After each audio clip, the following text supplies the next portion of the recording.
Welcome back to another English lesson. In this English lesson, you will learn how to talk about Syria's future in English. Together, we will watch a news clip, and then I will come back and teach all of the difficult terms you might see on the IELTS or TOEFL exam, or terms you might want to use in your next English conversation. Let's take a look at a clip, and then I will be back to talk about it. Democratic Senator Chris Murphy of Connecticut is here. He's on the Senate Foreign Relations Committee. Senator, always good to see you. So over the last 2 days, Israel says it launched nearly 500 airstrikes throughout Syria. Turkey is destroying several trucks loaded with weapons from Assad's regime in northeastern Syria. The U.S. struck 75 ISIS targets there over the weekend. What are your biggest concerns as you watch this all play out? For each of the difficult terms, I will have a picture, I will have the official definition, and I will use it in a sentence. The first term I thought you might have trouble with in English is ISIS. ISIS is a group called the Islamic State in Iraq and Syria. They are known for using violence and terrorism. ISIS is a dangerous group that has hurt many people. But I also wanted you to know the term ISIL. Sometimes you will hear ISIS called ISIL. Let's look at the official definition. ISIL is another name for ISIS, meaning the Islamic State in Iraq and the Levant. Some people call ISIS ISIL because the Levant is another term for the region they talk about. I drew a yellow circle around the Levant region. Maybe I should have picked a different color, but the countries in English in the Levant region are Syria, Jordan, Lebanon, Palestine, and Israel. Let's help you with your English reading and find out about that senator from Connecticut. Chris Murphy is a U.S. senator from Connecticut. He has been in the Senate since 2013 and is part of the Democratic Party. He works on issues like gun control, healthcare, and foreign policy.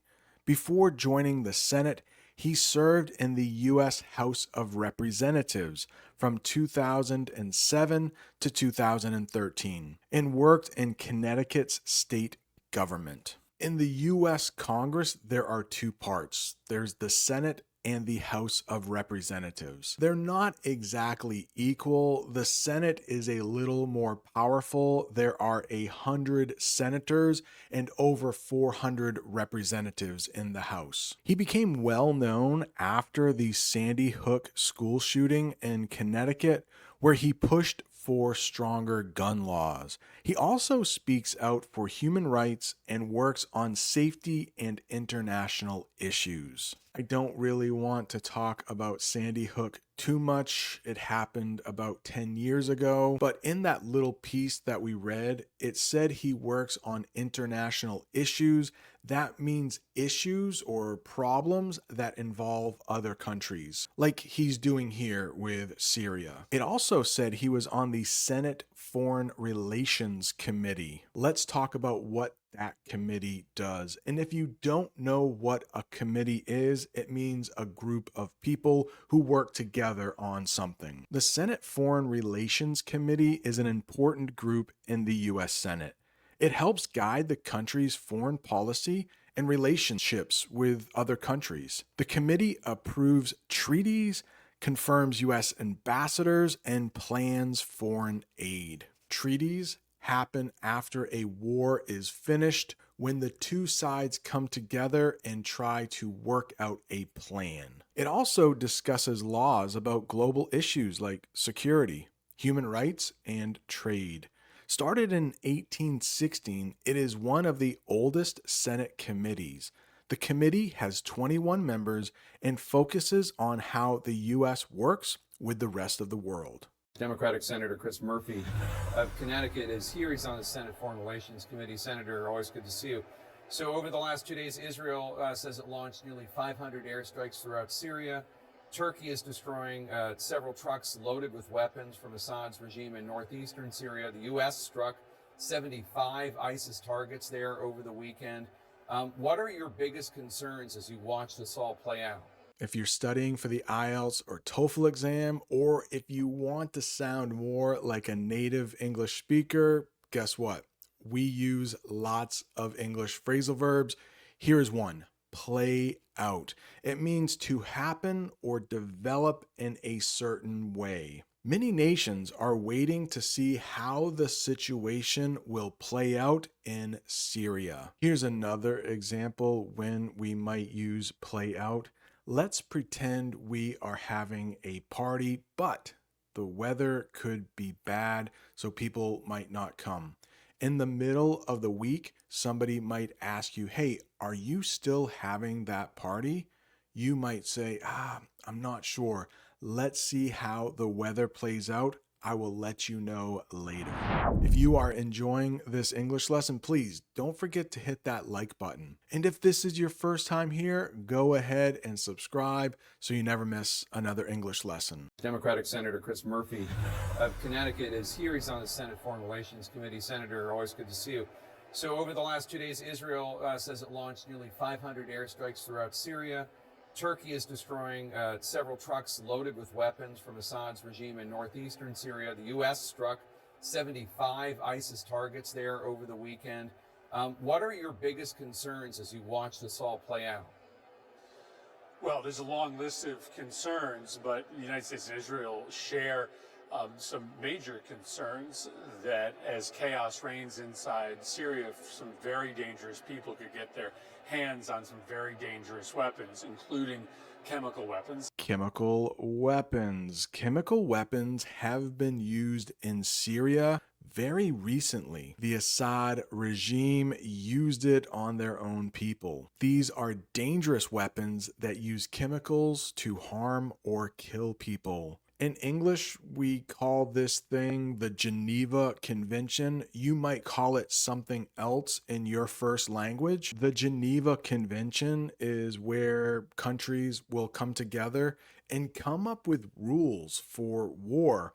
And in 1925, chemical weapons were outlawed. You are not able to use them in war, or at least you're not supposed to if you follow the Geneva Convention. Well, the Geneva Convention has not been used in Syria. It's weird. You can produce them or make them. You can even keep chemical weapons, but it's illegal to use them in war or on your own citizens like Syria did. I mean, just horrible stuff. Using chemical weapons is against international law. I mean, that guy, Assad, I don't usually give my own opinion, but using chemical weapons on your own people, that has to be the lowest of lows. Let's take a look at that picture for chemical weapons.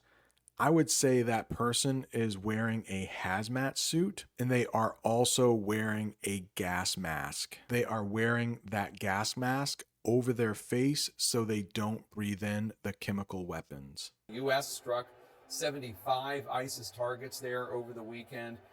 What are your biggest concerns as you watch this all play out? Well, there's a long list of concerns, but the United States and Israel share some major concerns that as chaos reigns inside Syria, some very dangerous people could get their hands on some very dangerous weapons, including chemical weapons. And so it is in our interest to either destroy or guarantee the security of those weapons of mass destruction before they either get into the hands of Al-Qaeda or ISIS or perhaps this new coalition government about whom the jury is very much still out. This new group of rebels in charge of the capital obviously has long-standing ties to Al-Qaeda and to other extremist groups. Let's talk about another term we have for weapons in English: weapons of mass destruction, or WMDs. Very powerful weapons that can kill many people at once, like nuclear weapons or chemical weapons. The government is trying to stop the spread of weapons of mass destruction. The jury is still out.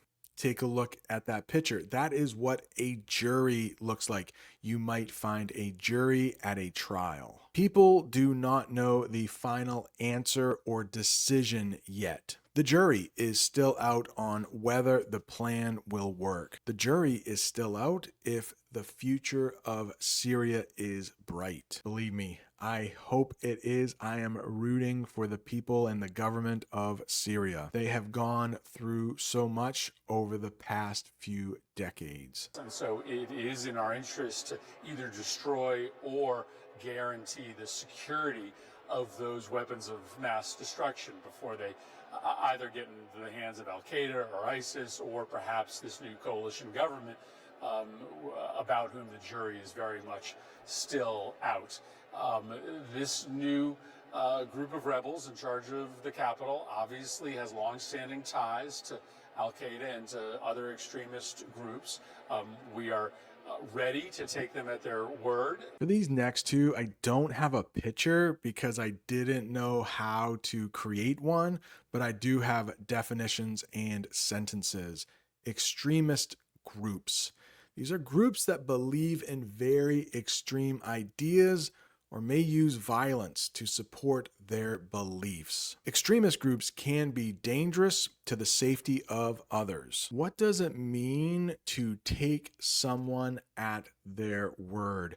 To believe what someone says without questioning it. So you have a lot of trust in a person if you take them at their word. The teacher took him at his word when he said he finished his homework. So that teacher trusted that student. Who knows? They could have been lying to them. So in a statement this weekend, you said, quote, "I urge all parties to support an inclusive political process that protects the rights of all Syrian communities and works towards a free, secure, democratic future." I don't think I need to tell you that there aren't exactly a whole bunch of democratic Arab states. Inclusive. What does that mean? We'll take a look at that picture in a minute because that basketball game is not very inclusive. Making sure everyone is included and treated equally. The school is very inclusive and welcomes students from all cultures. Syria is a very diverse country. You have a lot of different groups. And if the government is going to be inclusive, that means they are going to include all of those groups when forming a government. So in the picture, we have a boy sitting on a bench where there are other boys playing basketball on the court. It looks like he is being left out, but one of the boys on the court is reaching out their hand. Maybe that basketball game will become more inclusive if he is able to join. In English, we have the term Arab. Let's talk about what Arab means. A person from Arab countries like Egypt, Iraq, or Saudi Arabia. 200 million people, 20 different countries can be considered Arab. Many Arab countries are located in the Middle East. One common thing that Arab countries have is that Arabic is spoken in these countries. It is one of the main languages of these countries. If a country's main language is Arabic, it's probably Arab. Israel is not an Arab nation, even though 20% of its population speaks Arabic. Iran is not an Arab nation because most of their population speaks Persian. Iran is not Arab. Most of its citizens speak Persian. In the newscast, they said that not too many Arab countries are democratic. Let's talk about what democratic means. It means that people vote for their leaders. Tunisia might be the only sorta democratic Arab state. Most Arab countries do not have free elections. Ready to take them at their word that they have reformed, and they are ready to build an inclusive government that protects everyone in Syria, but you have to prepare for the worst, and that's in part what these strikes are designed to do. So in a statement this weekend, you said, quote, "I urge all parties to support an inclusive political process that protects the rights of all Syrian communities and works towards a free, secure, democratic future." I don't think I need to tell you that there aren't exactly a whole bunch of democratic Arab states. How is this going to work, and what role should the United States play in this process, if any? Yeah, listen, I think we need to understand that there is no history of democracy inside Syria, and we certainly have made mistakes in the past in which we have tried to push onto countries with no history of democracy a Western style form of self-governance. So I don't think there's any shame in taking some time to make sure that the voices of the Syrian people are heard. I think it's important, though, for the United States to have a voice here. And as you know, Jake, this group has a terrorist designation. Again, I didn't have an idea for an image for self-governance, but let's talk about what that means. When a group or country makes its own rules and decisions, the people fought for self-governance and independence. So another country isn't influencing that country's government. What does it mean to have a voice? To be able to share opinions and be heard. It is important for everyone to have a voice in the meeting. In the picture, we can see a meeting. It looks like there is an important meeting going on. This person is raising their hand. It looks like they might have a voice in this meeting. So I don't think there's any shame in taking some time to make sure that the voices of the Syrian people are heard. I think it's important, though, for the United States to have a voice here. And as you know, Jake, this group has a terrorist designation. I worry that we're going to let that terrorist designation stop the United States from being, at the very least, in some conversation with a group that's going to have a lot to say about U.S. interests in the region. So we've got leverage. Leverage. Power or an advantage that helps someone get what they want. He used his experience as leverage to get the job. Oftentimes, money is used as leverage. But in the picture, that person is literally using leverage to jack up their car and change a tire. Yes, I did just use the English phrasal verb jack up. The thing that is under the car is called a jack. Obviously, we have troops there. We have long supported the Kurdish forces in northeast Syria, but we should probably get into some kind of conversation pretty soon with this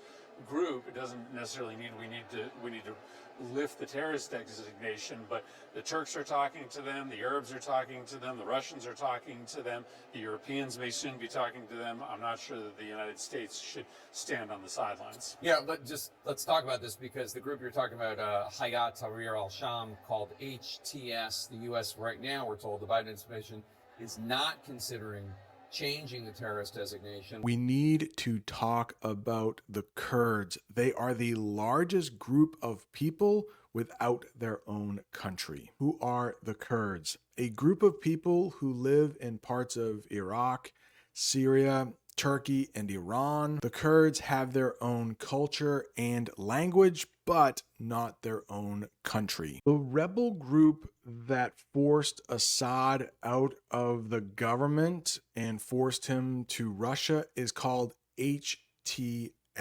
And as of right now, the US government calls HTS a terrorist group. But they talked about maybe lifting the terrorist designation. Let's talk about what that means. To officially stop calling a group a terrorist organization. Like, the leaders of HTS did some pretty horrible things in the past. They were connected with Al-Qaeda. We will talk about them in just a minute. But over the last couple years, they haven't been doing as many terrorist things. The government decided to lift the terrorist designation from the group after peace talks. Now, that hasn't happened with HTS yet, but maybe in the future it will. Yeah, Al-Qaeda has been popular in that region for a long time, not so much now, but let's talk about what Al-Qaeda is. A group known for using terrorism to fight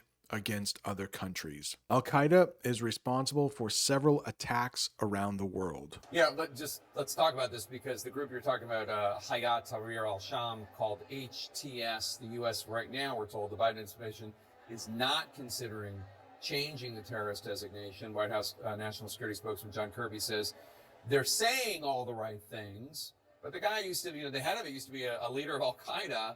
Actions need to meet words. When you say that the U.S. needs to be part of the conversation, what does that look like? What does that mean? And how much do you think that this group does have the best interests of the Syrian people writ large at heart? Oh, I don't think we know the answer to that question. That's purely speculative. Speculative was used in the news report. Let's talk about what that is. Based on guesses, not facts. The news about the agreement is speculative and not confirmed. Oh, I don't think we know the answer to that question. That's purely speculative. Obviously, it's in their interest to say things today that keep their potential future adversaries and enemies at bay. So the United States obviously has forces inside Syria that are primarily designed at fighting ISIS, and we need to keep those forces at the ready should even more chaos break out. All I'm saying is that if everybody else is talking to this group, the United States should be at that table. I don't think that needs to include a full lifting of the terrorist designation. That terrorist designation comes with lots of other penalties on individuals who are a member of the organization. But for far too long, the United States has often refused to talk to our adversaries, and that has ended up with deals being cut without the United States that don't accrue to our national security interest. Just for 1 second, I'd like to take a step back and look at what happened on October 7th, 2023. Since Hamas attacked Israel, the leadership of Hamas has been wiped out. The leadership of Hezbollah has wiped out. Bashar al-Assad's government has fallen. I'm wondering if the October 7th attack is one of the most consequential miscalculations by the Iranians that you can even imagine. Potential. If something has potential, it is something that might happen in the future. It's not for sure. It could happen. There is potential for peace if both sides agree to talk. Syria has a lot of potential.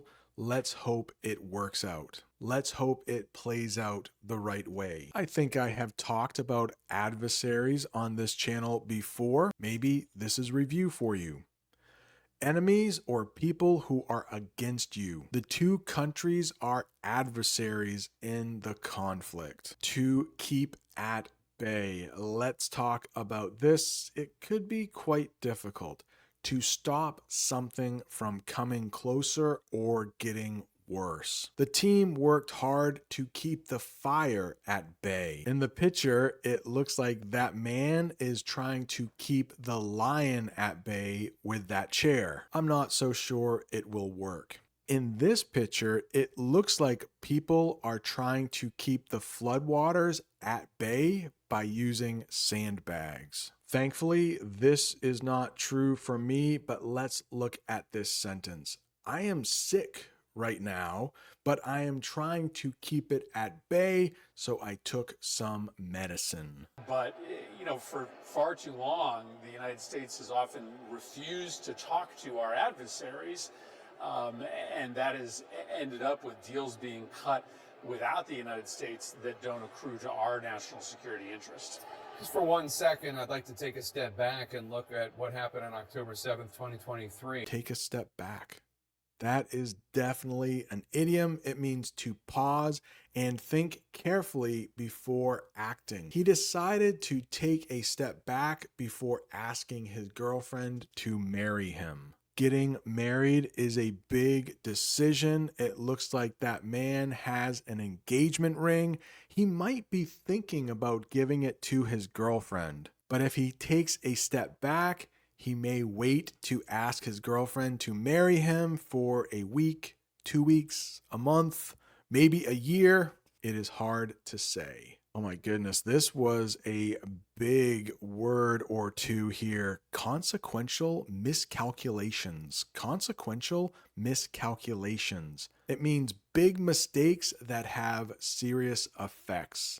His consequential miscalculations caused the company to lose money. Yeah, some parts of this lesson are very, very advanced, but when you watch the news in English, they often use very advanced terms. Consequential miscalculations. I know we have talked about Hezbollah before on this channel, so this might be review, but they are a group based in Lebanon that is both political and military. Hezbollah has been involved in many conflicts in the Middle East. Just for 1 second, I'd like to take a step back and look at what happened on October 7th, 2023. Since Hamas attacked Israel, the leadership of Hamas has been wiped out. The leadership of Hezbollah has wiped out. Bashar al-Assad's government has fallen. I'm wondering if the October 7th attack is one of the most consequential miscalculations by the Iranians that you can even imagine. Well, and obviously you're seeing, Hezbollah deeply weakened inside Lebanon as well. Listen, this is an opportunity to strike a real death blow to Iranian interests in the region. And so this is a critical period in which it's important for the non-Hezbollah aligned interests inside Lebanon to set aside their difference and create a true governing structure. It's important for the Israelis, along with their partners in the region, to find a Palestinian-led government that marginalizes Hamas forever inside Gaza. And it's important for us to be at the table. A death blow. This might not have anything to do with death. It is an idiom. It means an action or event that completely destroys something. Losing their best player was the death blow for the team. And here we have a basketball team. I'm not sure why most of the players are wearing number 13, but the guy on the stretcher is not actually dead. He had an injury. He might not be able to play for some time, but maybe he was their best player. Without him, the basketball team won't be as good. Losing him was a death blow to their season. If a group of people are marginalized, that is never a good thing. It means treated as less important or not included. Marginalized groups often fight for equal rights. This is very sad, but it looks like this group has been marginalized. I mean, they're living in tents. Their government probably doesn't represent them. Their government is not inclusive. If we go back to the Kurdish people and talk about the country Turkey or Turkiya, some Kurds in Turkiya feel marginalized. This summer, I was lucky enough to visit Turkiya. At one of the hotels I stayed at, the owner was Kurdish. He was talking to me saying that he didn't feel like his government was representing him. He felt marginalized. To be at the table is another idiom. Let's talk about what that means. To be included in discussions or decisions.